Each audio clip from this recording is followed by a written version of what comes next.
I wonder how he does it. Andrew says as we watch Dane make his way through the crowded bar toward us.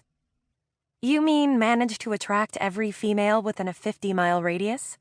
I ask. Andrew snickers before draining the last of the beer in his mug. When he sets it back on the scarred tabletop, he gives me a pointed look. It's that weird facial hair thing he has going on. Chicks love that for some reason. I laugh and look at Dane again. He is, without a doubt, the best-looking man I've ever known. Tall, built, and every college girl's dream. He wears his dark hair a little short on the side, a little long on top, and has that weird but very cool goatee soul patch thing going on that's really hot. But if I'm honest, that's not really what attracts the women. I know Dane Hawthorne better than any female who's vying for his attention right now. He's got a razor-sharp wit and a near-genius-level IQ that makes him infinitely more attractive than just the face and body that God gave him. When you look into his eyes, you can see that he's a man who is going to be at the top of his game, whatever game he eventually chooses to play in his life. Of course, the rumor is that he's crazy wicked good in bed, and he's hung like a racehorse. I wouldn't know, even though he's one of my closest friends. We've never gone there, and that's totally for the best. Would ruin the friendship, you know? Andrew is my other closest friend. It's been that way since our freshman year at Berkeley. Dane, Avril, and Andrew, the three musketeers.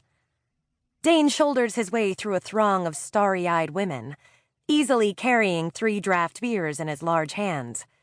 He sets them down on the table and takes the stool he had vacated not 10 minutes ago to go by the next round. Even though we're all juniors, Dane is 2 years older than me and Andrew, because he didn't start college right out of high school. Rather, he spent 2 years traveling across the United States and Europe, living out of a tent or in cheap hostels, so he could experience all the things in life that were out of his imaginable reach, because of the way he grew up in the foster care system. He financed the trip by saving every dime he'd ever earned by working part-time after school, and that was probably an indication of how determined he could be. Not only does that mean Dane is of legal age and can buy alcohol for us, but it means he is infinitely more mature and worldly than Andrew and me. It still amazes me sometimes that Dane seems to derive some type of pleasure from being such close friends with us two geeks. But I'm very secure in his friendship with us. 3 fresh beers for my best friends in the entire world, Dane says with a grin as he grabs the mug closest to him. He holds it up in a toast to us, and I can tell by the sparkle in his eyes that he's well and truly on his way to getting drunk. So am I, for that matter. It's how we blow off steam at the end of a week of hardcore studying. Cheers, Andrew says, and I follow suit and pick up my beer so we can all tap our mugs together in the center of the table.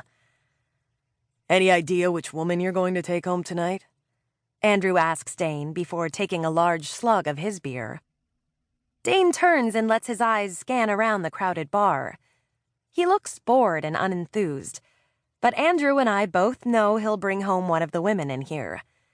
In addition to being best friends, the 3 of us are roommates, and we are well accustomed to hearing screams of pleasure coming from Dane's bedroom several times a week.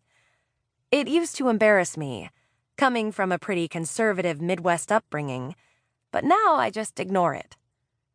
To my surprise, Dane shrugs and turns to look at Andrew. I don't know. They're all starting to look the same to me. I snort and then start laughing. Dane Hawthorne, you are so full of bullshit. As long as girls are pretty and don't talk too much, they are more than intriguing to you. Dane actually looks offended. You make it sound like I'm not very discerning. Andrew and I cock identical eyebrows at our friend. What?